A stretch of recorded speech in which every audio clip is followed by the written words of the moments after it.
검은색 최고급 세단이 무거운 빗줄기를 가르며 서울의 스카이라인을 벗어났다. 차 안의 공기는 운전석의 김비서가 애써 유지하려는 침묵에도 불구하고 뒷좌석에 앉은 남자의 냉기 어린 존재감으로 인해 팽팽하게 얼어붙어 있었다. JK그룹의 최연소 회장 강지훈, 32살의 나이에 거대한 제국을 물려받은 그는 아버지인 고 강 회장의 그림자를 완벽하게 지워낼 만큼 유능하고 또 그만큼이나 차가운 심장을 가진 남자였다. 오늘 아침 그는 상반기 실적을 결산하는 가장 중요한 이사회를 앞두고 있었다. 하지만 그는 지금 모든 일정을 취소하고 도시 외곽의 가족 묘역으로 향하는 중이었다. 모든 것은 그 지독한 꿈 때문이었다. 벌써 일주일째 지우는 같은 꿈에 시달렸다. 꿈속에서 그는 언제나 아버지의 묘소 앞에 서 있었다. 현실의 묘소는 완벽하게 관리되고 있었지만 꿈속의 묘소는 어딘지 모르게 황량했다. 그리고 그의 아버지 강일환 회장이 꿈에 나타났다. 살아생전 늘 위험 있고 흔들림 없던 모습과는 달리 꿈속의 아버지는 말할 수 없는 고통과 비통함에 휩싸인 얼굴이었다. 그는 아무 말도 하지 못하고 그저 떨리는 손으로 묘역의 가장 구석진, 아무도 찾지 않는 잊힌 구역을 가리키기만 했다. 그 손짓이 너무나도 절박하여 지우는 잠에서 깨어날 때마다 심장이 얼음장처럼 차가워지는 것을 느꼈다. 회장님, 정말 괜찮으시겠습니까? 윤 부회장님께서. 김 비서가 조심스럽게 백미러로 지훈의 눈치를 살폈다. 지훈의 날카로운 눈매가 창밖에 비해 젖은 풍경에 고정되어 있었다. 중요한 이사회인 건 압니다. 하지만 오늘이 아니면 안 될 것 같군요. 그의 목소리는 낮고 차분했지만 그 안에는 거스를 수 없는 단호함이 배어 있었다. 그는 논리나 이성으로 설명할 수 없는 이 불길한 예감을 무시할 수 없었다. 아버지는 감정을 드러내는 법이 없는 분이었다. 그런 분이 꿈에서나마 그런 절박한 표정을 지었다는 것은 분명 무언가 잘못되었다는 신호였다. 지우는 넥타이를 살짝 풀며 굳은 미간을 문질렀다. 차가 묘역 입구에 다다랐을 때 빗줄기는 더욱 거세져 마치 하늘의 구멍이라도 뚫린 듯 쏟아져 내렸다. 김 비서가 황급히 검은 우산을 펼쳐들었지만 지우는 손을 내저어 막았다. 그는 차에서 내려 쏟아지는 비를 고스란히 맞으며 묘역으로 걸어 들어갔다. 최고급 맞춤 정장이 순식간에 빗물에 젖어들었지만 그는 아랑곳하지 않았다. 오히려 이 차가운 빗물이 꿈에서 비롯된 머릿속의 혼란을 씻어내는 듯했다. 그는 곧장 아버지의 묘소로 향했다. 대리석 묘비는 빗물에 씻겨 더욱 차갑게 빛나고 있었다. 아버지, 도대체 무슨 일이십니까? 묘비 앞에는 그가 보낸 것이 분명한, 아직 싱싱한 흰 국화꽃다발이 놓여 있었다. 그는 늘 하던 대로 잠시 묵념을 했다. 그리고 꿈에서 아버지가 가리켰던 그 구석진 곳을 바라보았다. 그곳은 묘역 관리인의 작은 창고가 있는 사실상 버려진 땅이었다. 지우는 그곳으로 발걸음을 옮기려 했다. 하지만 바로 그때 그는 자신의 아버지 묘소 앞에 드리워진 2개의 낯선 그림자를 발견했다. 비에 흠뻑 젖은 남매로 보이는 2 사람이었다. 그들은 우산도 쓰지 않은 채 마치 이 세상의 모든 비를 다 막겠다는 듯이 서 있었다. 지우는 걸음을 멈췄다. 그의 영역에 허락 없이 침범한 자들에 대한 본능적인 경계심이 고개를 들었다. 사설 묘역이라 일반인의 출입이 엄격히 통제되는 곳이었다. 저들은 누구인가? 지우는 눈을 가늘게 뜨고 그들을 관찰했다. 남자는 자신과 비슷한 또래로 보였지만 거친 작업복 차림에 빗물이 뚝뚝 떨어지는 머리카락 사이로 드러난 눈빛은 활활 타오르는 불꽃 같았다. 그는 묘비를 당장이라도 부술듯이 노려보고 있었다. 반면 그 옆에 선 여자는 남자보다 조금 어려 보였고 창백한 얼굴에는 깊은 절망과 슬픔이 어려 있었다. 그녀는 남자의 옷자락을 붙잡고 있었지만 그 손은 미세하게 떨리고 있었다. 김 비서가 그들을 발견하고 황급히 지훈의 앞을 막아서려 했다. 회장님, 저들은 경비팀에 연락하겠습. 지훈이 손을 들어 제지했다. 됐습니다. 내가 직접 가지. 지훈은 천천히 그들에게 다가갔다. 그의 구두발이 젖은 잔디를 밟는 소리가 빗소리에 묻혔다. 그가 10여 미터 앞까지 다가갔을 때 남자가 먼저 인기척을 느꼈다. 남자는 획 고개를 돌렸다. 빗물에 젖은 얼굴 위로 두려움보다는 저기로 가득 찬 눈이 지훈을 쏘아보았다. 그 눈빛은 단순한 불청객을 보는 것이 아니라 원수를 마주한 눈빛이었다. 누구십니까? 지훈의 목소리는 빗소리를 뚫고 나갈 만큼 낮고 힘이 있었다. 그는 이런 상황에 익숙했다. 늘 무언가를 요구하거나 혹은 원망을 품고 자신을 찾아오는 사람들. 하지만 이곳은 달랐다. 이곳은 그의 아버지, 그가 유일하게 존경했던 사람의 안식처였다. 당신들이 있을 곳이 아닙니다. 조용히 나가주시죠. 그의 목소리에는 일말의 감정도 실려있지 않았다. 오직 냉정한 경고뿐이었다. 그 말을 들은 남자가 갑자기 실소했다. 있을 곳이 아니라고. 그는 헛웃음을 터뜨리더니 이내 분노로 얼굴을 일그러뜨렸다. 당신이야말로 여길 찾아온 이유가 뭐야? 강일환, 그 인간 아들이지. 당신 얼굴에 그 인간의 피가 흐르는 게 보여. 남자의 목소리는 빗속에서 절규처럼 울려 퍼졌다. 그는 당장이라도 지훈에게 달려들 기세였다. 옆에 있던 여자가 다급하게 남자의 팔을 붙잡았다. 오빠, 안 돼. 제발, 여기서 이러지 마. 지훈의 미간이 좁혀졌다. 아버지를 그 인간이라고 칭하며 노골적인 적의를 드러내는 남자의 태도는 분명 평범한 불만과는 차원이 달랐다. 말 조심하는 게 좋을 겁니다. 고인에 대한 모독은 용서하지 않습니다. 지훈이 한 걸음 더 다가가며 위압적으로 말했다. 하지만 남자는 물러서지 않았다. 오히려 그는 여자의 손을 뿌리치고 지훈의 멱살이라도 잡을 듯이 다가섰다. 모독? 용서? 웃기지 마. 그 인간이 우리 가족에게 무슨 짓을 했는지. 당신이 그걸 안다면 그런 말 따위는 짓거리지 못할 거다. 오빠, 제발. 여자가 울먹이며 다시 그를 막아섰다. 그리고는 지훈을 향해 고개를 숙였다. 비에 젖은 머리카락이 그녀의 창백한 뺨에 달라붙어 있었다. 죄송합니다. 저희가 그냥 너무 힘들어서 그랬습니다. 용서해 주세요. 저희는 그냥 어머니의 마지막 유언 때문에. 그녀의 목소리는 비에 젖어 거의 들리지 않을 정도로 떨렸다. 어머니, 지훈의 눈썹이 꿈틀거렸다. 남자는 여전히 분을 사귀지 못한 채 거친 숨을 몰아쉬었지만 여동생의 간절한 만류에 더 이상 나서지는 않았다. 그는 대신 지훈을 잡아먹을 듯이 노려보며 말했다. 한서준, 내 이름이다. 그리고 이쪽은 내 동생 한서연. 똑똑히 기억해둬. 당신 아버지가. 강일환이 우리 어머니를 어떻게 죽음으로 몰아넣었는지 우리가 반드시 밝혀낼 테니까. 한서준, 한서연. 지훈은 머릿속으로 그 이름들을 되뇌었다. 생전 처음 듣는 이름이었다. 아버지의 사업이나 사생활 어디에서도 들어본 적 없는 이름. 하지만 서준이라는 남자의 눈에 서린 깊은 원망과 서연이라는 여자의 얼굴에 어린 처절한 슬픔은 결코 연기가 아니었다. 그 순간 지훈은 다시금 꿈속 아버지의 고통스러운 얼굴을 떠올렸다. 그리고 그가 가리키던 묘역의 구석진 곳. 이 모든 것이 우연일까? 어머니의 유언이라고 했습니까?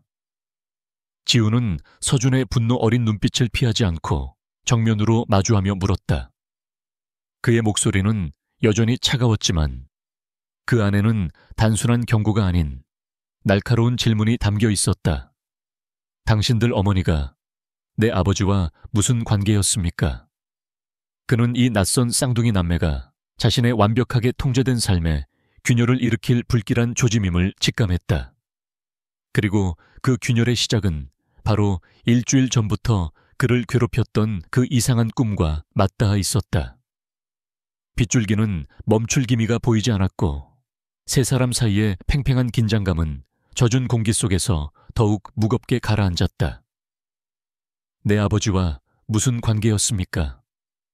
지훈의 차가운 질문이 빗소리를 뚫고 두 사람의 심장에 꽂혔다.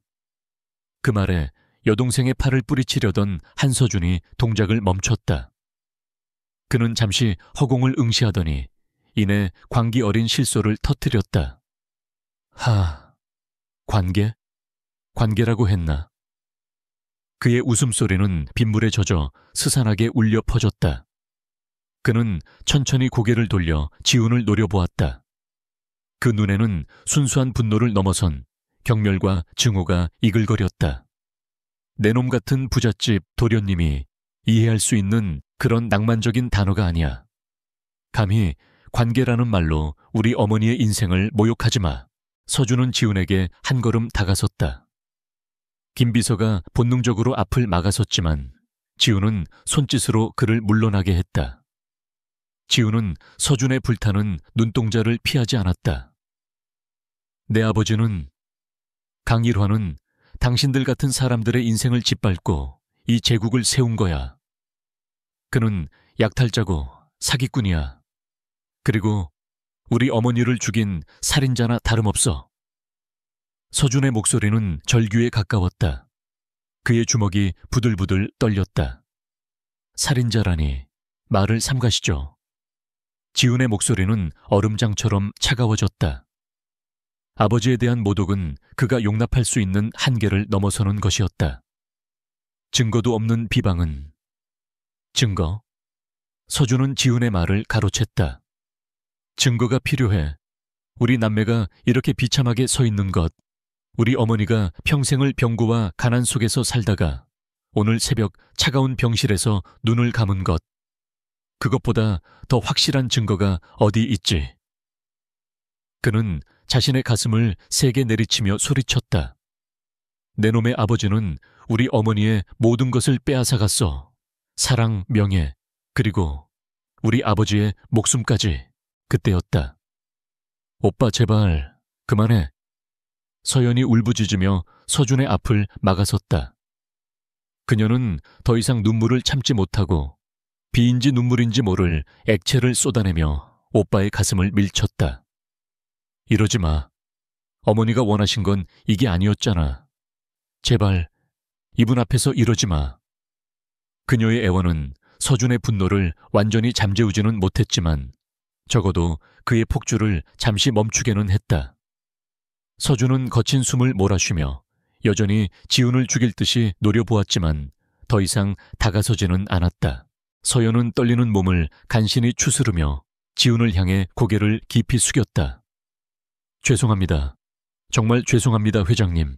오빠가, 저희가 너무 경황이 없어서 어머니께서 돌아가신 지 사흘밖에 되지 않았습니다. 그녀의 목소리는 빗물에 젖어 거의 속삭임처럼 들렸다. 그녀는 낡은 외투 안주머니에 손을 넣었다. 그리고는 비에 젖지 않도록 작은 비닐봉지에 곱게 쌓인 누렇게 바랜 편지 봉투 하나를 꺼냈다. 그 봉투는 지훈이 입고 있는 수백만 원짜리 정장과는 너무나도 이질적인 시간의 흔적이 고스란히 담긴 물건이었다. 이것을 전해드리라고 하셨습니다. 서연은 떨리는 손으로 편지를 지훈에게 내밀었다. 어머니의 유서입니다. 아니, 유서라기보다는 평생 쓰지 못했던 편지입니다. 지훈은 편지를 받아들지 않고 그저 그것을 내려다보았다. 얇은 봉투였지만 그 무게는 청은망은처럼 느껴졌다. 김비서가 우산을 받쳐들었지만 지훈은 이미 머리부터 발끝까지 흠뻑 젖어 있었다. 그는 천천히 손을 들어 편지를 받아들었다. 차가운 빗물이 봉투 위로 떨어졌다. 어머니는 아버님을 평생 그리워하셨습니다. 서연의 목소리가 이어졌다. 그리고 평생 원망하셨습니다. 지우는 서연의 얼굴을 바라보았다. 그녀의 눈은 슬픔으로 가득 차 있었지만 서준과는 달리 그 안에는 거짓이나 악의가 없었다. 오직 사무치는 고통만이 존재했다. 그는 천천히 비닐을 벗겨내고 습기에 약간 눅눅해진 봉투를 열었다. 안에는 곱게 접힌 편지지 몇 장이 들어있었다. 그는 편지를 펼쳤다. 여자의 필체라고 하기엔 힘이 있지만 마지막으로 갈수록 떨림이 느껴지는 절박함이 묻어나는 글씨였다. 편지는 이렇게 시작되었다. 일환 씨에게, 아니 이제는 강일환 회장님이라고 불러야겠지요. 첫 문장부터 지훈의 심장이 차갑게 내려앉았다. 일환 씨. 어머니 외에 아버지를 그렇게 부르는 사람은 없었다. 그는 숨을 참고 다음 문장을 읽어 내려갔다. 편지는 그들의 만남, JK그룹의 전신이었던 작은 연구소 시절, 그리고 함께 꿈을 꾸었던 날들에 대해 이야기하고 있었다. 지훈이 전혀 알지 못했던 아버지의 과거였다. 당신은 내 아버지의 가장 촉망받는 제자였고 나는 그런 당신을 존경했습니다. 우리는 함께 미래를 그렸지요. 내 아버지가 평생을 바쳐 개발한 그 기술, 그것이 우리 모두의 미래가 될 것이라고 믿었습니다. 지훈의 눈이 커졌다. 아버지는 JK그룹을 맨손으로 홀로 창업했다고 알려져 있었다. 동업자나 스승의 존재는 어디에도 없었다. 하지만 편지는 계속되었다. 그런데 왜 그러셨나요? 아버지의 특허를, 우리 가족의 모든 것을 그렇게 가져가셔야 했나요? 아버지는 그 충격으로 쓰러지셨고 다시는 일어나지 못하셨습니다. 당신은 장례식장에도 오지 않았지요. 그리고 몇 달 뒤 당신은 내 아버지의 기술로 JK라는 이름의 회사를 세웠더군요. 당신은 내게 모든 것이 오해라고 나중에 다 설명하겠다고 했지만 그 나중은 영원히 오지 않았습니다. 지우는 숨이 막히는 것을 느꼈다. 이것이 사실이라면 아버지는, 그가 평생 존경해온 아버지는 나는 당신의 아이들을 임신한 채로 모든 것을 버리고 도망쳤습니다. 지훈의 눈이 마지막 문장에서 얼어붙었다. 당신의 아이들. 그는 고개를 들어 편지를 들고 있는 자신의 손이 미세하게 떨리는 것을 보았다. 그리고 천천히, 아주 천천히 고개를 들어 자신을 바라보고 있는 두 남매를 보았다. 한서준, 그리고 한서연. 자신과 놀랍도록 닮은 그 차가운 눈매를. 그들은 그의 이복 형제였다. 지우는 편지를 다시 접어 봉투에 넣었다. 일주일간 그를 괴롭혔던 악몽의 실체가 이것이었을까? 아버지의 고통스러운 표정, 묘역구석을 가리키던 그 절박한 손짓. 그것은 분노가 아니라 참회였을까? 용서를 구하는 몸짓이었을까? 그가 알던 아버지의 세계가, 그가 딛고 서 있던 완벽한 세계가 이 얇은 편지 한 장에 산산조각 나기 시작했다. 그는 아버지가 아니라 아버지가 저지른 죄의 무게를 고스란히 마주하고 있었다. 이제 아시겠습니까? 서연이 흐느끼며 말했다. 어머니는 돌아가시는 순간까지 아버님을, 당신을 원망하지 않으셨습니다. 그저 우리 남매가 당신의 자식이라는 것만이라도 알아주길 바라셨습니다. 그것이 어머니의 마지막 유언이었습니다. 서준은 여전히 분노에 차 있었지만 편지의 내용이 가져온 충격적인 진실 앞에서는 차마 더 이상 소리치지 못했다. 그는 그저 지훈을 노려보며 그의 입에서 나올 다음 말을 기다릴 뿐이었다. 지훈은 한동안 말이 없었다. 그는 자신의 아버지 묘비를 바라보았다. 빗물에 씻긴 비석은 그 어느 때보다도 차갑고 낯설게 느껴졌다. 아버지, 도대체. 그의 완벽했던 세계에 거대한 균열이 생기기 시작했다. 묘역을 떠나 돌아오는 차 안은 그곳으로 향할 때보다 더 무겁고 질식할 듯한 침묵에 잠겨 있었다. 빗줄기는 조금 약해졌지만 강지훈의 머릿속을 후려치는 혼돈은 이제 막 시작된 폭풍과도 같았다. 그는 젖은 정장 재킷을 벗어 던지고 셔츠 소매를 걷어붙인 채였다. 그의 손에는 여전히 한서연이 건넨, 이제는 빗물과 습기로 축축해진 편지 봉투가 들려 있었다. 당신의 아이들. 그 세 단어가 독처럼 그의 혈관을 타고 흐르며 그가 평생 믿어왔던 모든 것을 마비시키고 있었다. 아버지가 다른 여자를 만났고 심지어 쌍둥이 자식까지. 김비서는 백미러로 지훈의 상태를 살폈다. 그의 창백한 얼굴과 그가 평생 본 적 없는 흔들림을 담고 있는 눈빛에 차마 말을 걸지 못했다. 지훈은 평소의 냉철한 회장이 아니었다. 그는 지금 막 자신의 세계가 송두리째 흔들리는 지진의 진앙에 서 있었다. 회장님, 김 비서가 어렵게 입을 열었다. 일단 젖은 옷부터 갈아입으시는 게. 지훈은 대답하지 않았다. 그는 그저 편지 봉투를 쥔 손에 힘을 주었다. 이 얇은 종이 몇 장이 JK그룹의 거대한 역사, 아니 강일환 회장이라는 신화 자체를 부정하고 있었다. 펜트하우스 집무실에 도착하자마자 지훈은 김 비서를 불렀다. 그는 거대한 통유리창 앞에 서서 여전히 비에 젖어 스산한 서울의 풍경을 내려다보고 있었다. 김 비서. 예, 회장님. 지훈은 천천히 돌아섰다. 그의 눈은 다시 평소의 냉정함을 되찾은 듯 보였지만 그 깊은 곳에는 혼란이 도사리고 있었다. 오늘 묘역에서 만난 그 남매, 한서준, 한서연. 그는 책상 위에 편지를 던지듯 내려놓았다. 그들의 어머니, 그리고 그들의 어머니와 아버지와의 관계. 내가 알아야 할 모든 것을 조사해. 그의 목소리는 낮고 단호했다. 출생 기록, 과거 행적, 그들의 어머니라는 여자의 가족관계, 그리고 내 아버지가 그들의 외조부라는 사람의 기술을 탈취했다는 주장. 그 모든 것의 진위를 확인해. 지훈은 잠시 말을 끊었다가 가장 중요한 명령을 내렸다. 이 조사는 비공식적으로 진행한다. 나 외에는 아무도 알아서는 안 돼. 특히 윤태수 부회장. 윤 부회장은 아버지의 오른팔이었고 아버지가 쓰러지신 후 지금까지 JK그룹의 실질적인 안주인 역할을 해온 사람이었다.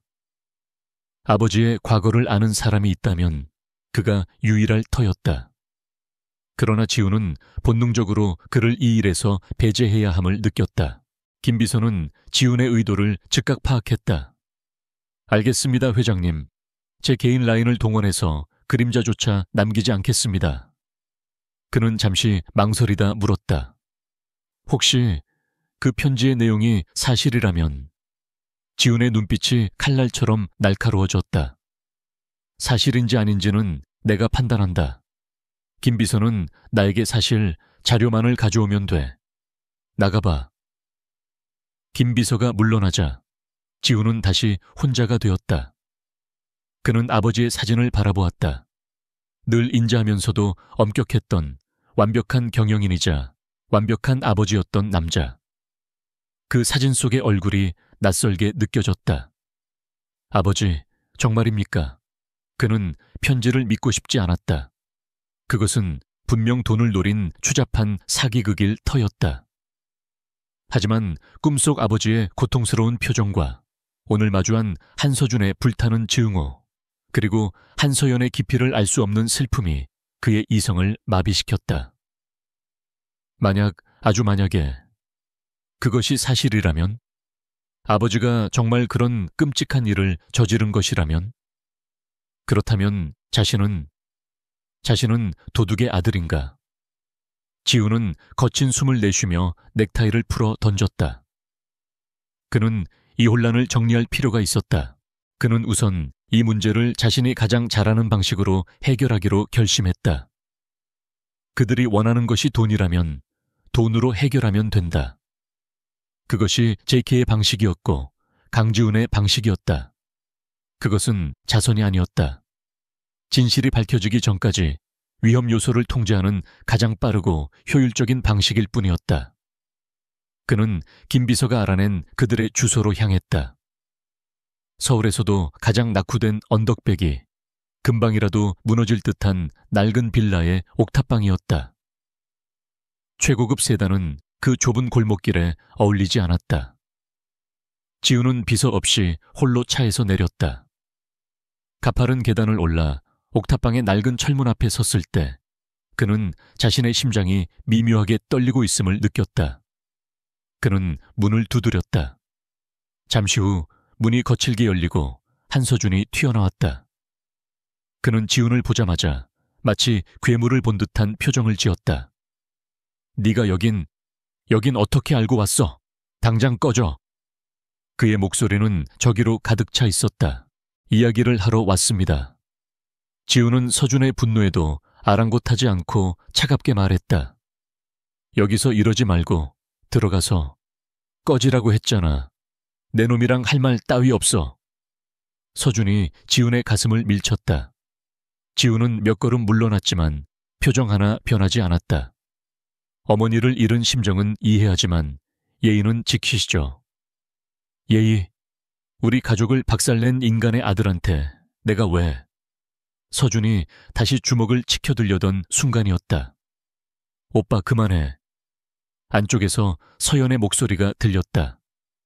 그녀가 급히 뛰어나와 서준의 팔을 붙잡았다. 그녀는 묘역에서보다 더 창백하고 수척해 보였다. 그녀는 상복으로 보이는 검은 옷을 입고 있었다. 지우는 잠시 말문이 막혔다. 그는 자신의 주머니에서 두툼한 봉투를 꺼냈다. 이걸 받으시죠. 서준과 서연의 시선이 동시에 봉투로 향했다.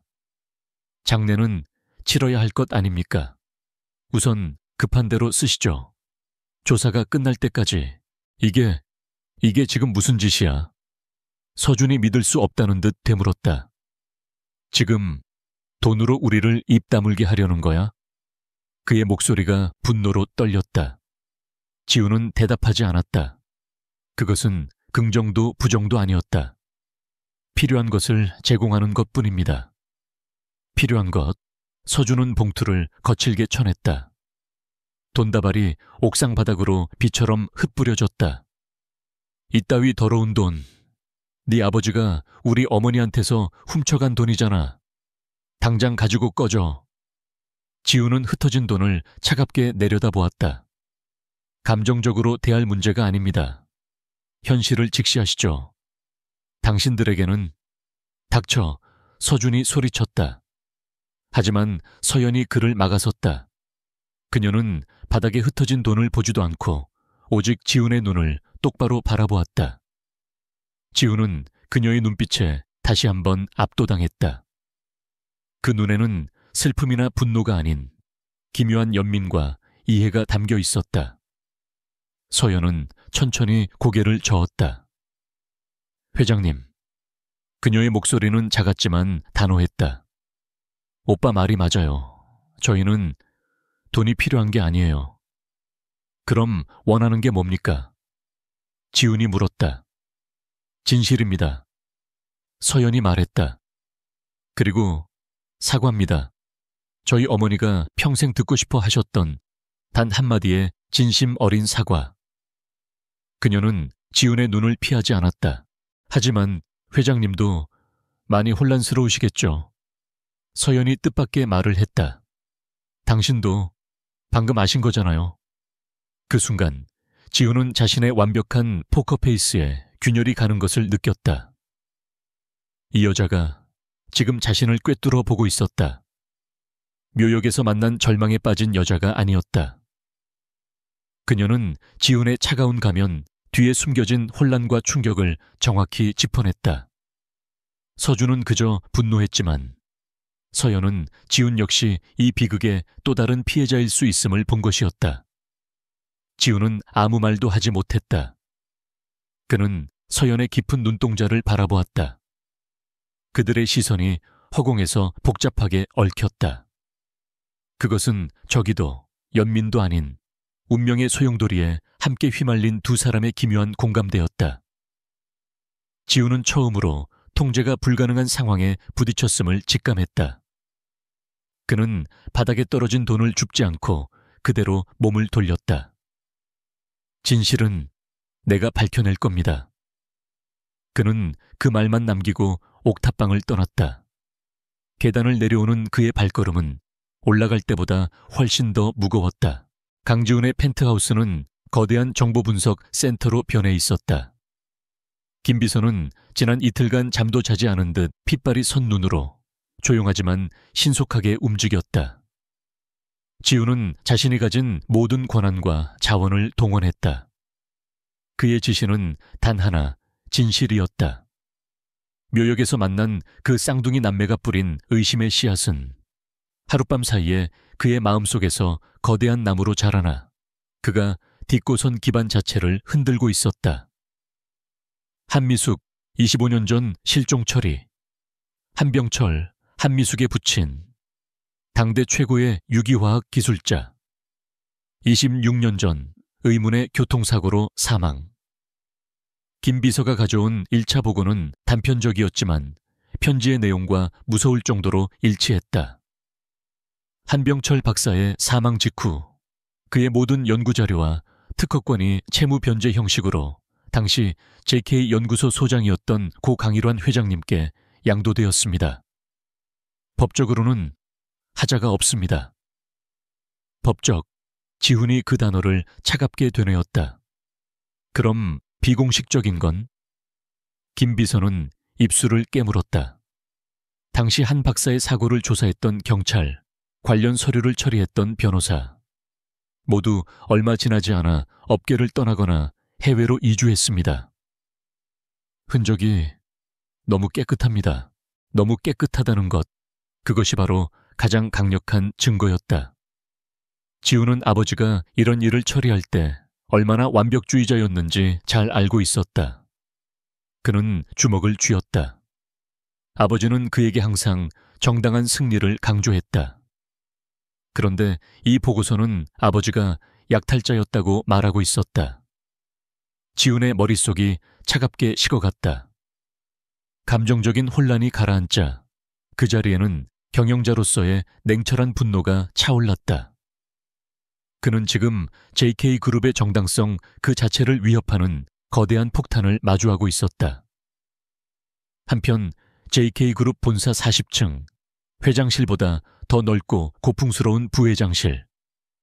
윤태수 부회장은 부드러운 천으로 자신의 수석 애슈십을 닦고 있었다. 그는 강일환 회장의 창업 동지이자 2인자로서 평생을 JK에 바친 인물이었다. 강 회장이 쓰러진 후 그는 사실상 그룹의 실질적인 운영자였다. 그는 온화한 미소와 합리적인 판단력으로 모든 임직원의 존경을 한 몸에 받고 있었다. 그의 비서가 조용히 다가와 귓속말을 전했다. 강 회장님께서 어제 이사회를 연기하시고 가족 묘역에 다녀오셨습니다. 그리고 김 비서에게 사적인 조사를 지시한 것 같습니다. 윤태수의 손길이 순간 멈칫했다. 아주 미세한 떨림이었지만 날카로운 비서는 그것을 놓치지 않았다. 윤태수는 천천히 고개를 들었다. 그의 온화했던 눈빛은 순간 깊이를 알 수 없는 심연처럼 차갑게 변했다. 사적인 조사라, 하필이면 지금. 그는 자리에서 일어나 창밖을 내다보았다. 강 회장께서 너무 심심하셨던 게로군. 그는 이미 모든 것을 알고 있었다. 25년 전 그가 직접 강일환 회장을 도와 처리했던 그 잊힌 과거. 한병철의 죽음, 그리고 배신감에 차 도망쳤던 그의 딸 한미숙. 윤태수는 강지훈을 어린아이 취급했다. 유능하지만 온실 속에서 자란 도련님. 아버지의 어두운 이면을 전혀 모르는 순진한 후계자. 그는 강일환이 죽기 직전 그 아이들의 존재를 고백하며 후회했던 것을 기억했다. 그 아이들 찾아야 하네. 태수야, 내가 잘못했어. 윤태수는 당시 회장의 그 나약한 모습을 경멸했다. 위대한 제국은 그런 감상으로 유지되는 것이 아니었다. 그는 강 회장이 죽자마자 그 유언을 깨끗이 묻어버렸다. 그런데 이제 와서 그 망령들이 다시 기어나왔다. 그 아이들을 회장님이 만나신 건가? 윤태수가 혼잣말처럼 중얼거렸다. 그의 비서가 보고했다. 어제 묘역에서 신원 미상의 남매와 접촉한 것으로 보입니다. 현재 김 비서가 그들의 뒤를 캐고 있습니다. 신림동 옥탑방에 거주하는 한서준, 한서연입니다. 그 이름을 듣는 순간 윤태수의 얼굴에서 미소가 완전히 사라졌다. 어리석군, 강일환도 그 아들도. 그는 즉시 다른 전화기를 들었다.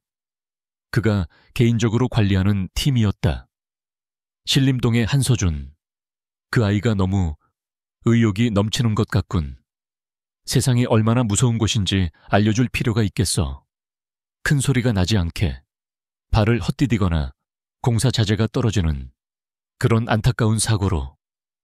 같은 시각 한서준은 새벽 인력시장에서 막 돌아와 지친 몸을 눕히려던 참이었다. 그는 어제 강지훈이 던지고 간 돈을 생각하며 치를 떨었다. 그따위 돈 절대 받지 않아. 서연아, 넌 걱정 마. 오빠가... 그는 동생을 안심시키고 싶었지만 당장 내일 먹을 쌀이 걱정되는 것이 현실이었다. 그는 다시 작업복을 챙겨 입었다. 낮에는 배달 아르바이트를 해야 했다. 서연아, 문단속 잘하고 있어. 어머니 영정사진 내일 꼭 찾아와야 하니까. 서준이 낡은 오토바이를 타고 골목을 빠져나갈 때 검은색 승합차 한 대가 조용히 그 뒤를 따르기 시작했다. 그는 그것을 눈치채지 못했다. 그의 머릿속은 온통 강지훈에 대한 분노와 동생에 대한 걱정뿐이었다. 그가 재개발 지역의 한적한 공사 현장 옆을 지날 때였다. 코너를 도는 순간 반대편에서 거대한 덤프트럭 한 대가 경적도 울리지 않고 맹렬하게 그를 향해 돌진했다. 뭐야? 서준은 본능적으로 핸들을 꺾었다. 오토바이는 덤프트럭을 간신히 피했지만 중심을 잃고 공사장 가벽을 그대로 들이받았다. 끼익! 구행음과 함께 서준의 몸이 공중으로 떴다가 쌓여있던 철제 파이프 덤이 위로 떨어졌다. 그는 팔을 붙잡았다. 뼈가 부러지는 고통과 함께 의식이 멀어져 갔다. 덤프트럭은 잠시 멈추는가 싶더니 이내 속도를 높여 현장을 빠져나갔다. 마치 처음부터 그 자리에 없었던 것처럼. 한편 지훈은 JK그룹 본사에서 긴급 이사회를 주재하고 있었다. 한서준 남매의 일로 이틀이나 미뤄진 중요한 회의였다. 그는 자신의 혼란을 숨긴 채 냉철하게 신규 바이오 사업 프로젝트를 발표했다. 미래 성장 동력 확보를 위해 R&D 투자를. 그때 윤태수 부회장이 부드럽게 끼어들었다. 회장님, 아주 훌륭한 계획입니다만 지금은 리스크 관리가 필요한 시점 아닐까요? 고강 회장님께서는 늘 안정 속의 성장을 강조하셨습니다. 윤태수의 말이 떨어지자 아버지 시절부터 자리를 지켜온 늙은 이사들이 하나둘 동조하기 시작했다. 맞습니다. 너무 급진적입니다. 시기가 좋지 않습니다. 지훈은 미간을 찌푸렸다. 분명 사전에 교감이 끝난 안건이었다. 그런데 지금 분위기가 이상하게 흘러가고 있었다. 윤태수가 자신을 정면으로 반박하고 이사들이 그에 동조하고 있었다. 이것은 단순한 의견 충돌이 아니었다. 보이지 않는 손이 회의장을 조종하고 있었다. 윤태수가 자신의 영향력을 과시하며 그에게 경고를 보내고 있었다. 아직 이 회사의 주인은 나다라는. 바로 그때 지훈의 주머니 속 개인 휴대폰이 진동했다. 이사회 중에는 절대 확인하지 않는 것이 철칙이었지만 불길한 예감에 그는 화면을 확인했다. 김 비서의 문자였다. 한서준, 교통사고, 중상, 현재 신원불명으로 응급실 이송, 사고 현장, 의심스러움, 지훈의 피가 차갑게 식었다. 그는 천천히 고개를 들어 회의 테이블 맞은편을 바라보았다. 윤태수는 여전히 온화한 미소로 이사들을 독려하고 있었다. 자, 회장님의 열정은 이해하지만 우리 원로들의 경륜도. 지훈의 눈에 그 온화한 미소는 악마의 가식으로 보였다. 어제 묘역에서의 만남, 오늘 새벽의 조사 지시, 그리고 이어진 사고, 이사회에서의 노골적인 방해. 이 모든 것이 하나의 퍼즐 조각처럼 완벽하게 맞춰졌다. 윤태수, 그는 단순한 조력자가 아니었다. 그는 아버지의 죄를 알고 있었고 그 죄를 적극적으로 옹호하고 이제는 그것을 지키기 위해 살인 미수까지 서슴지 않는 공범이었다. 지우는 이를 악물었다. 회의는 여기까지 하지. 그는 자리에서 일어났다. 이사들이 당황했다. 윤 부회장, 잠시 저 좀 보시죠. 그의 목소리는 분노로 낮게 깔려 있었다. 전쟁이 시작되었다. 이사회 의사봉을 내던지듯 책상에 내려놓은 강지훈은 불타는 듯한 시선으로 회의실을 나섰다. 이사들은 갑작스러운 회의 종료와 회장의 싸늘한 분노에 어쩔 줄 몰라 웅성거렸다. 회장님, 강 회장님. 윤태수가 뒤따라 나오며 특유의 온화하고 걱정스러운 표정을 지어 보였다. 무슨 급한 일이신지는 모르겠으나 이렇게 회의를. 지훈이 복도 한가운데서 멈춰 섰다. 그는 천천히 윤태수를 돌아보았다. 그의 눈에는 더 이상 경영자로서의 냉철함이 아닌 살얼음판 같은 분노가 서려 있었다. 부회장님. 그의 목소리는 뼛속까지 시릴 정도로 차가웠다. 오늘 아주 잘 들었습니다. 아버지의 경륜이 얼마나 대단했는지. 그는 윤태수가 대답할 틈도 주지 않고 김 비서에게 턱짓을 했다. 차 대기시켜 가장 가까운 대학병원으로. 엘리베이터가 1층에 도착하고 지훈이 로비를 가로지르는 동안 그의 머릿속은 단 하나의 생각으로 가득 찼다. 그를 죽게 둘 순 없어. 그것은 죄책감이었다. 자신이 과거를 파헤치기 시작했기 때문에 윤태수가 움직인 것이다. 한서준의 사고는 자신을 향한 경고이자 동시에 아버지의 죄를 덮으려는 시도였다. 그들의 존재가 세상에 알려지는 것을 막기 위한. 그렇다면 한서준과 한서연은 이제 지훈에게 단순한 이복 형제가 아니라 그가 지켜야만 하는 유일한 증인이기도 했다.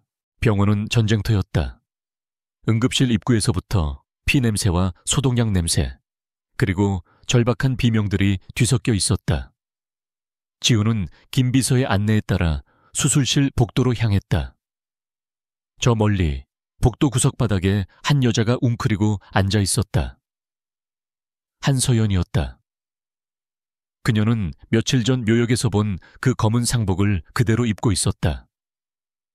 텅 빈 눈동자로 수술 중이라는 붉은 램프만 바라보는 그녀의 모습은 마치 세상의 모든 빛이 꺼진 듯 절망적이었다. 지훈은 걸음을 멈췄다. 이 거대한 비극 앞에서 JK그룹 회장이라는 그의 직함은 아무런 의미가 없었다. 그는 그저 이 모든 불행의 원인이 된 남자의 아들이었다. 그가 다가가는 것을 서연은 미처 인지하지 못했다. 그녀는 오빠의 사고 소식을 듣고 넋이 나간 상태였다. 지훈이 그녀 앞에 섰을 때 그녀는 천천히 고개를 들었다. 초점 없는 눈이 지훈의 값비싼 구두를 훑고 그의 얼굴에 멈췄다. 왜, 당신이... 그녀의 목소리는 거의 들리지 않을 정도로 갈라져 나왔다. 당신이 왜 여기에? 그녀의 눈에 경계심이나 분노가 아닌 순수한 의문이 떠올랐다. 지훈은 대답 대신 옆에 있던 김 비서에게 명령했다. 병원장 연결해. 당장.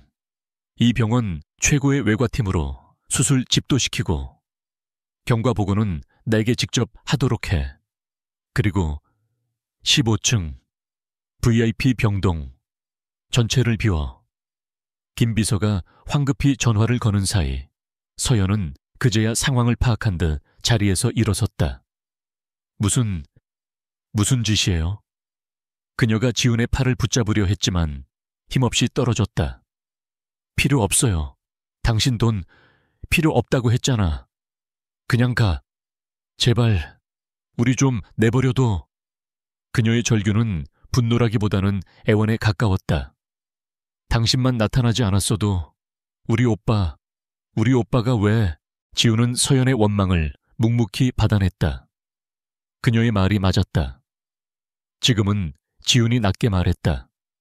당신 오빠를 살리는 게 먼저입니다. 그의 목소리에는 감정이 배제되어 있었지만 거스를 수 없는 힘이 있었다. 그리고 당신도 여기서 쓰러질 생각 아니라면 저기 앉아. 그는 서연을 복도 의자에 거의 방황제로 앉혔다. 그는 자신의 재킷을 벗어 그녀의 어깨에 덤덤하게 걸쳐주었다.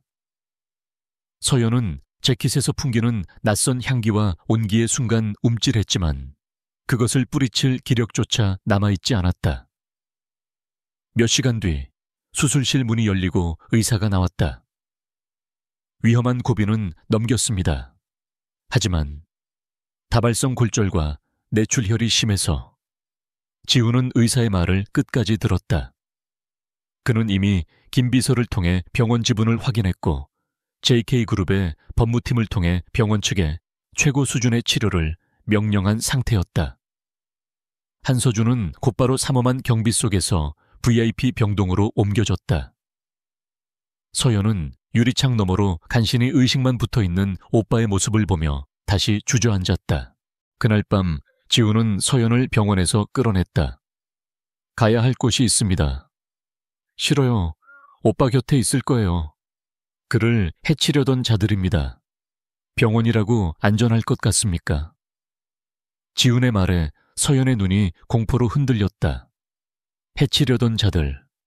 그것이 사고가 아니었음을 그녀도 어렴풋이 직감하고 있었다.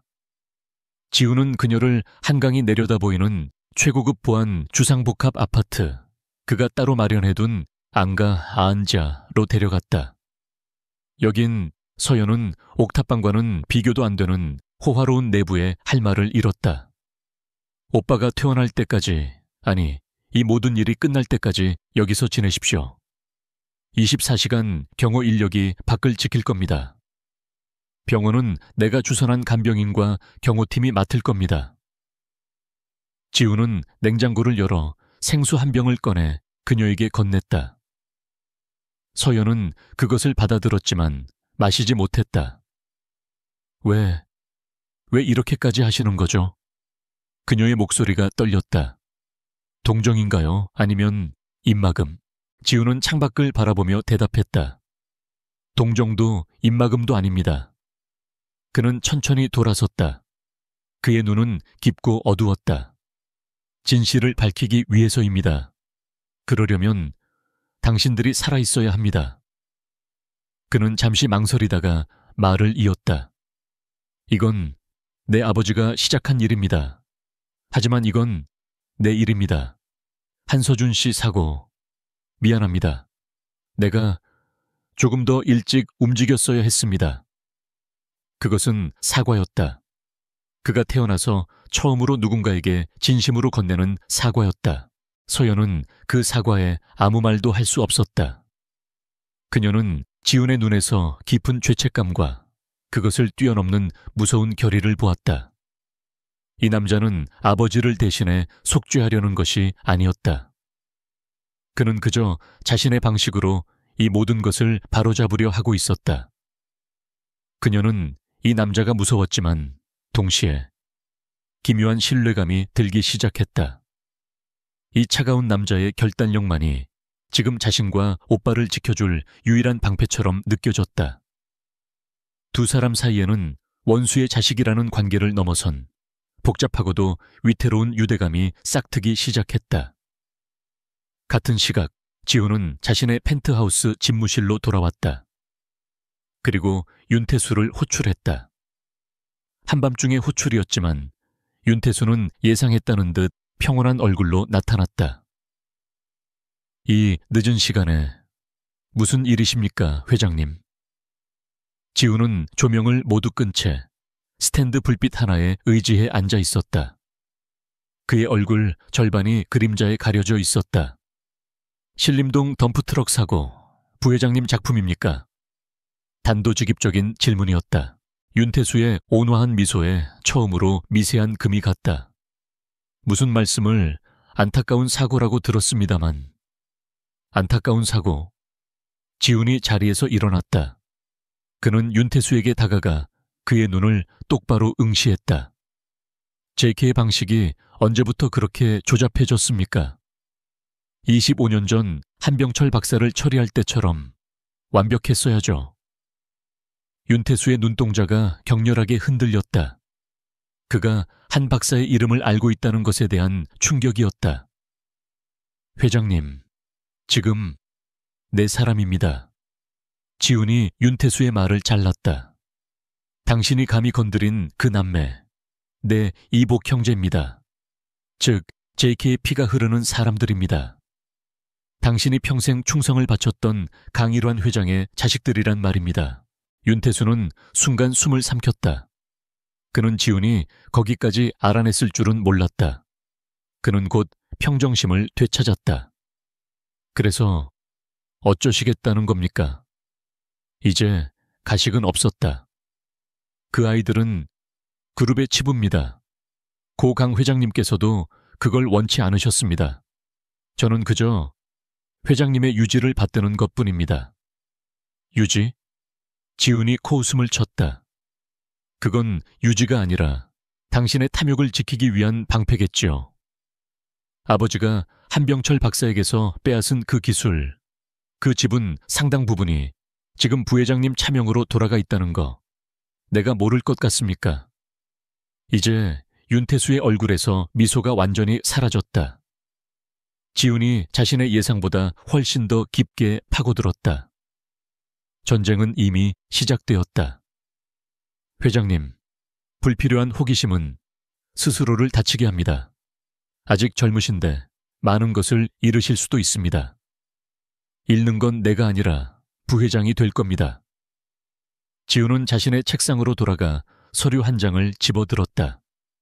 한서준 씨를 공격한 건 최악의 실수였어. 당신은 잠자는 사자의 코털을 건드린 겁니다. JK그룹의 최고층 이사회 회의실.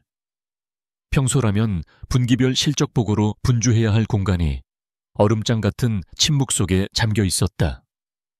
강지훈이 소집한 긴급 이사회. 그룹의 모든 핵심 임원이 딱딱하게 굳은 얼굴로 긴 테이블에 둘러 앉아 있었다. 그들의 시선은 상석에 앉은 젊은 회장 강지훈과 그 맞은편에서 여전히 온화하지만 어딘지 모르게 날카로운 기색을 감추지 못한 윤태수 부회장 사이를 불안하게 오갔다. 윤태수는 여유를 잃지 않았다. 그는 강지훈이 자신을 압박할 카드를 찾았으리라 짐작했지만 그것이 25년 묵은 완벽하게 묻어버린 과거라고는 생각지 않았다. 고작 며칠 만에 그 어린 회장이 무엇을 찾아냈겠는가? 그는 지훈의 이번 행동을 자신에게 밀린 권력을 되찾기 위한 어설픈 방역 정도로 치부하고 있었다. 회장님, 윤태수가 먼저 입을 열었다. 이렇게 긴급하게 이사회를 소집하신 이유가 무엇입지? 다들 바쁜 사람들입니다. 지훈은 대답 대신 회의실 정면에 거대한 스크린을 바라보았다. 그의 눈은 그 어느 때보다 차갑고 깊이를 알 수 없는 결의로 가득 차 있었다. 오늘 이 자리는 지훈이 낮은 목소리로 입을 열었다. JK그룹의 지난 분기 실적을 보고하는 자리가 아닙니다. 임원들이 술렁였다. JK그룹의 시작에 대해 그리고 그 시작에 묻혀있던 진실에 대해 이야기하는 자리입니다. 진실이라니요, 회장님. 무슨 한 이사가 불안하게 물었다. 지훈은 그를 제지하고 김 비서에게 눈짓했다. 모든 것은 한 장의 편지에서 시작됐습니다. 지훈은 스크린에 한미숙 씨가 남긴 편지에 스캔본을 띄웠다. 윤태수의 미소가 옅어졌다. 그리고 이 편지의 주인을 찾는 과정에서 저는 충격적인 사실들을 마주하게 되었습니다. 스크린이 바뀌고 한 노인의 영상이 나타났다. 남루한 차림이었지만 눈빛만은 또렷했다. 저는 26년 전 고 강일환 회장님의 운전기사였던 박만철입니다. 윤태수의 눈이 경악으로 물들었다. 그가 분명 거액을 주고 해외로 보냈던 유일한 목격자였다. 그날 한병철 박사님이 돌아가시던 날, 저는 회장님을 모시고 사고 현장 근처에 있었습니다. 아니, 사고가 나기 직전이었습니다.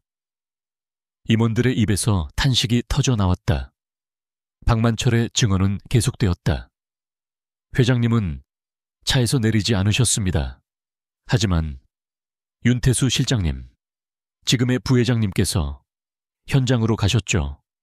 그리고 얼마 뒤 덤프트럭이 그 끔찍한 소리가 지훈이 영상을 멈췄다. 윤 부회장, 26년 전 한병철 박사의 사고 현장에 당신은 왜 가 있었습니까? 윤태수는 얼굴이 하얗게 질렸지만 애써 평정을 가장했다. 무슨 소리입니까? 저 노인은 누군지도 모르시겠습니까? 지훈이 다음 자료를 띄웠다. 그럼 이것도 모르시겠군요. 스크린에는 수십 개의 해외 참여 계좌 내역과 JK그룹의 핵심 특허 기술이 정체불명의 페이퍼 컴퍼니로 유출된 흐름도가 나타났다. 한병철 박사의 기술을 기반으로 세워진 JK그룹. 하지만 그 과실은 아버지가 아닌 부회장님께서 가장 많이 챙기셨더군요. 이 모든 것은 날조입니다. 회장님이 저를 몰아내기 위해 꾸민. 윤태수가 자리에서 벌떡 일어났다. 감히 아버님의 유지라고 했습니까? 지훈의 목소리가 회의실을 울렸다. 아버지의 유지가 동업자를 배신하고 그의 기술을 훔치고 그의 가족을 파멸로 몰아넣는 것이었습니까? 지훈은 마지막 증거를 꺼내들었다. 그것은 김 비서와 한서연이 함께 찾아낸 은행 비밀금고 속 한미숙 씨의 유품 상자에서 나온 것이었다. 이것은 한병철 박사님의 원본 유언장입니다. 지훈이 서류를 테이블 위로 던졌다. JK그룹의 핵심 기술 특허권은 강일환 단독 소유가 아닌 한병철 박사와의 공동 소유로 명시되어 있습니다. 아버지는 친구이자 스승이었던 분을 배신하고 그분의 죽음을 이용해 모든 것을 독차지한 겁니다. 모든 임원이 경악했다.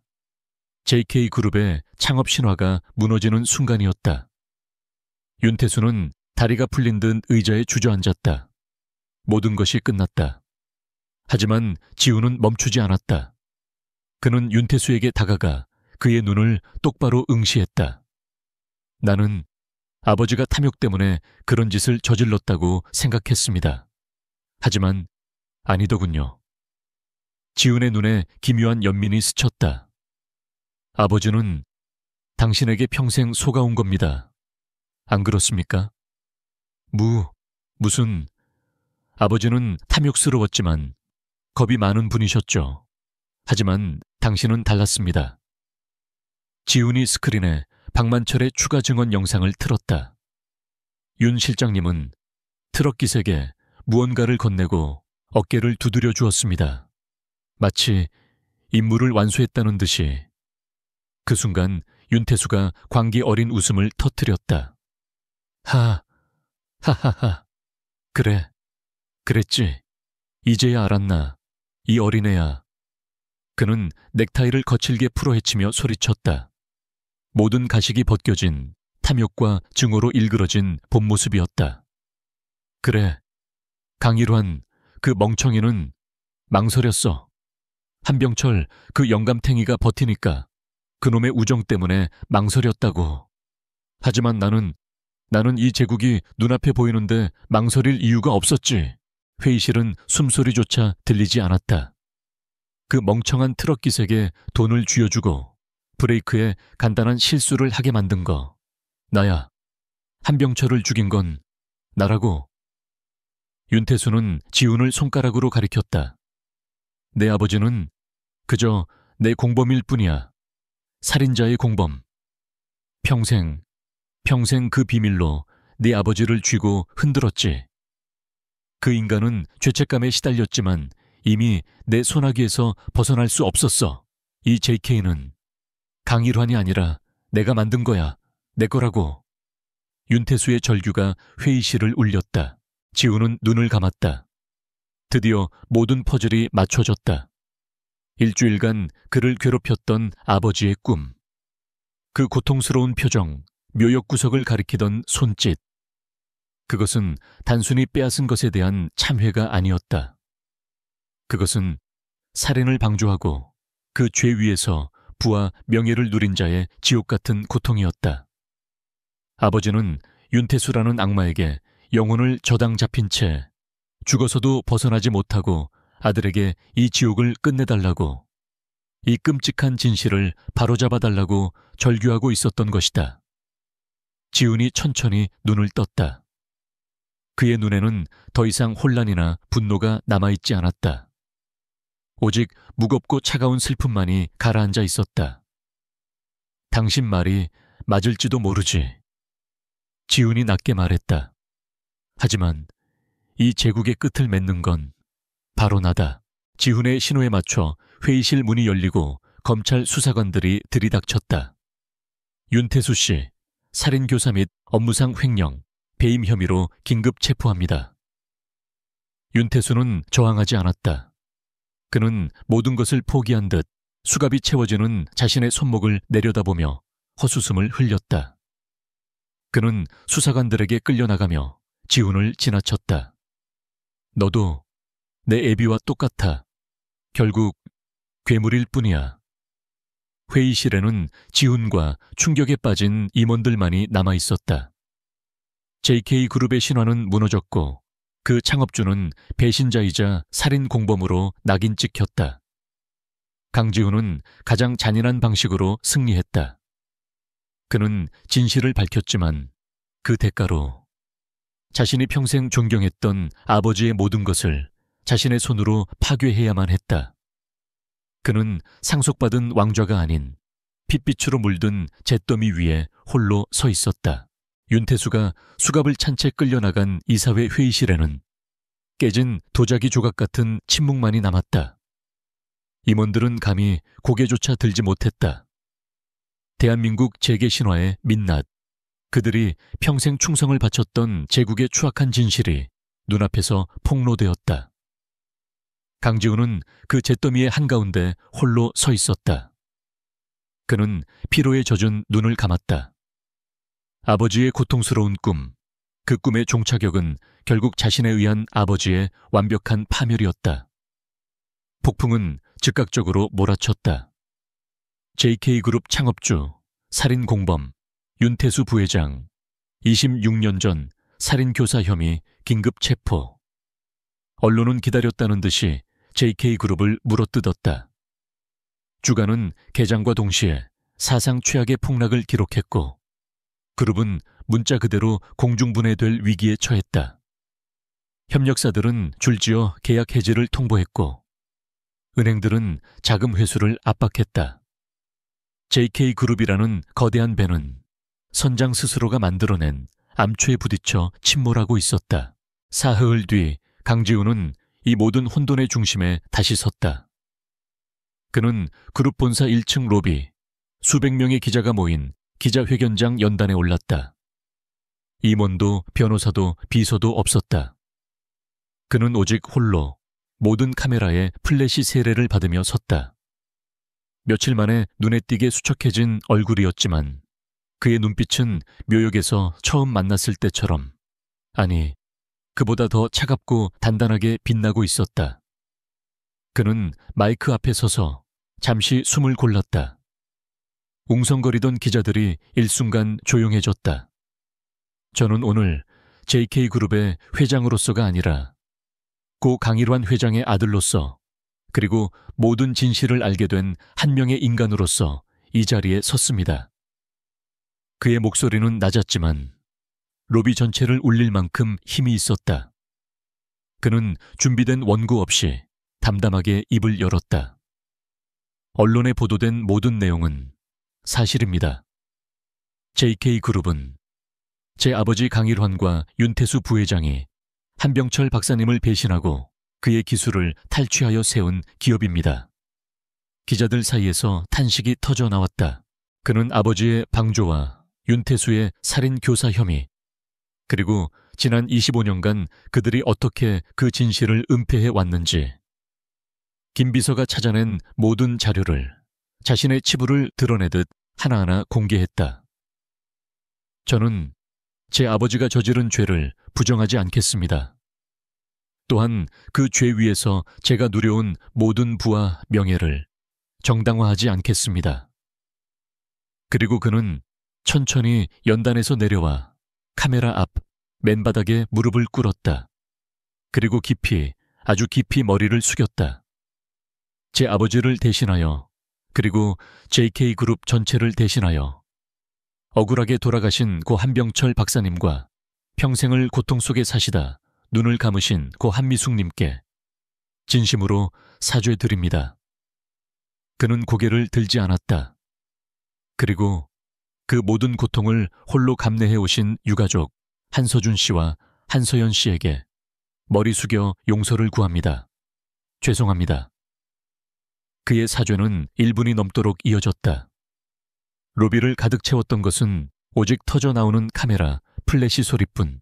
아무도 감히 입을 열지 못했다.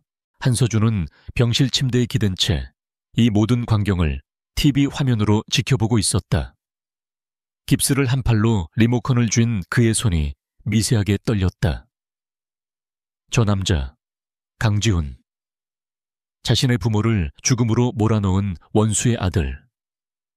그가 대한민국이 모두 지켜보는 앞에서 자신의 아버지를 고발하고 맨바닥에 무릎을 꿇고 있었다. 서준의 불타던 증오는 그 무릎 꿇은 모습 앞에서 방향을 잃고 혼란스럽게 흔들렸다. 서연은 지훈이 마련해준 안가 에인지아에서 두 손을 모은 채 그를 지켜보고 있었다. 그녀는 눈물을 흘리고 있었다. 그것은 더 이상 슬픔이나 원망의 눈물이 아니었다. 저 남자가 짊어진 무게, 그가 감당해야 할 고통, 그리고 그 모든 것을 짊어지고서라도 진실을 택한 그의 고독한 결단을 그녀는 이해하고 있었다. 그가 무릎을 꿇었을 때 서연은 자신도 모르게 흐느꼈다. 다시 연단으로 돌아온 지훈은 폭탄 선언과도 같은 마지막 발표를 이어갔다. 이에 JK그룹 이사회는 다음과 같이 결정하였습니다. 그는 잠시 숨을 골랐다. 첫째, JK그룹의 모태가 된 핵심 기술 특허권 및 불법적으로 취득한 모든 자산은 정당한 상속자인 한서준, 한서연 씨에게 즉각 반환합니다. 여기에는 제 개인 상속지분 전액이 포함됩니다. 모든 기자가 경악했다. 그것은 사실상 그룹 전체를 내놓겠다는 선언이었다. 둘째, JK그룹이라는 이름은 오늘부로 역사 속으로 사라집니다. 그룹은 전면 해체 및 재편에 들어갈 것이며 오직 한병철 박사님의 순수한 연구 정신을 계승하는 HB 바이오 연구소를 중심으로 한 사회적 기업으로 재탄생할 것입니다. 모든 경영은 전문 경영인 체제로 전환하며 저는 오늘부로 JK그룹 회장직에서 물러납니다. 그것은 완벽한 몰락이자 완벽한 속죄였다. 강지훈은 자신의 손으로 아버지가 평생을 바쳐 이룩하고 자신이 물려받은 제국을 해체시켰다. 그로부터 6개월의 시간이 흘렀다. 대한민국을 뒤흔들었던 JK 사태는 서서히 사람들의 기억 속에서 잊혀갔다. 윤태수는 1심 재판에서 모든 혐의가 인정되어 무기징역을 선고받고 항소를 포기했다. 강지훈은 회장직에서 물러났지만 한서준과 한서연 남매의 간곡한 요청으로 HB바이오의 정상화를 위한 임시 고문직을 맡아 가장 낮은 곳에서부터 조직을 재건하고 있었다. 한서준은 긴 재활 끝에 건강을 되찾았고 서연과 함께 법적으로 반환받은 막대한 재산을 이용해 한병철 한미숙 재단을 설립. 억울한 피해자들을 돕는 일에 전념하기 시작했다. 가을 햇살이 따사롭게 내리쬐는 어느 오후. 6개월 전 폭풍우가 몰아쳤던 그 묘역에 세 사람이 다시 모였다. 강지훈, 한서준, 그리고 한서연. 그들의 옷차림은 더 이상 젖어 있지 않았고 표정에도 그날의 절박함은 없었다. 그들은 먼저 묘역에서 가장 양지 바른 곳으로 새로 이장된 한병철 박사와 한미숙 씨의 합장묘 앞에 섰다. 묘비에는 진실은 결국 사랑하는 이들을 다시 만나게 한다는 문구가 새겨져 있었다. 세 사람은 말없이 하얀 국화꽃을 내려놓고 긴 시간 동안 묵념했다. 그리고 그들은 강일환 회장의 묘로 향했다. 묘비는 여전히 그 자리에 있었지만 JK그룹 창업주라는 거창한 수식어는 사라지고 남편 그리고 아버지 강일환, 이곳에 잠들다라는 단출한 비문만이 남아있었다. 서연이 먼저 다가가 준비한 꽃을 내려놓았다. 그녀의 눈에는 더 이상 원망이 없었다. 그녀는 이 무덤의 주인을 용서할 수는 없었지만 그의 아들인 지훈을 통해 이미 위로를 받았다. 한서준은 한참 동안 묘비를 바라보았다. 그의 눈에 서려있던 불타는 증오는 이제 재가 되어 차갑게 식어 있었다. 그는 천천히 지훈을 돌아보았다. 당신을 완전히 용서한 건 아니야. 서준이 입을 열었다. 내 부모님을 죽게 만든 사람이 당신 아버지라는 사실은 평생 변하지 않겠지. 지훈은 그저 묵묵히 그 말을 받아들였다. 하지만 서준이 말을 이었다. 당신은 당신 아버지와는 다른 사람이더군. 당신이 그 모든 것을 버리고 당신 아버지의 죄를 스스로 밝혔을 때 나는 내 평생을 지탱해 온 증오가 무너져 내리는 걸 느꼈어. 그는 잠시 지훈을 바라보다가 손을 내밀었다. 이제 정말 끝내자. 우리도 그리고 당신도. 이 지긋지긋한 악연. 지훈은 그 내밀어진 손을 바라보았다. 그리고 잠시 후 그 손을 굳게 잡았다.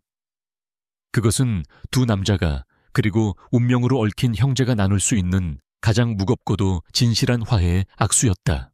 서준은 지훈의 어깨를 한번 툭 치고는 먼저 묘역을 내려갔다. 이제 묘역에는 지훈과 서연 두 사람만이 남았다. 가을 바람이 두 사람의 머리카락을 부드럽게 흩날렸다. 서연이 조용히 지훈의 곁으로 다가섰다. 이제 괜찮으세요? 그녀가 물었다. 그녀는 더 이상 그를 회장님이나 고문님이 아닌 그저 한 사람으로 부르고 있었다. 지훈은 묘비를 바라보며 낮게 대답했다. 아니요, 괜찮지 않습니다. 아마 평생 괜찮지 않을지도 모르죠. 그는 아버지를 사랑했고 존경했다. 그 사실은 아버지가 저지른 죄와는 별개로 그의 마음에 남아있었다. 하지만 그가 천천히 서연을 돌아보았다. 오늘부터는 다를 겁니다. 그의 눈은 6개월 전의 혼돈과 고통에서 벗어나 깊고 평온한 빛을 띠고 있었다. 더 이상 꿈을 꾸지 않습니다. 지훈이 말했다. 아버지가 이제야 정말 편히 쉬시는 것 같습니다.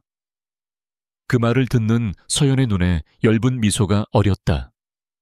우리 어머니도 우리 아버지도 그러실 거예요.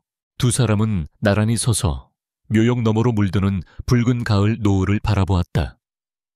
배신과 탐욕, 증오와 복수로 얼룩졌던 어두운 과거는 이제 이 차가운 비석 아래에 함께 묻혔다. 그들 앞에는 그 모든 고통의 진실 위에서 서로의 상처를 보듬으며 조심스럽게 피어나는 새로운 시작만이 남아있었다. 지훈이 천천히 그리고 조심스럽게 서연의 손을 잡았다. 서연은 그 손을 뿌리치지 않고 그의 손을 마주 잡았다. 두 사람의 그림자가 노을 속에서 하나로 길게 이어졌다.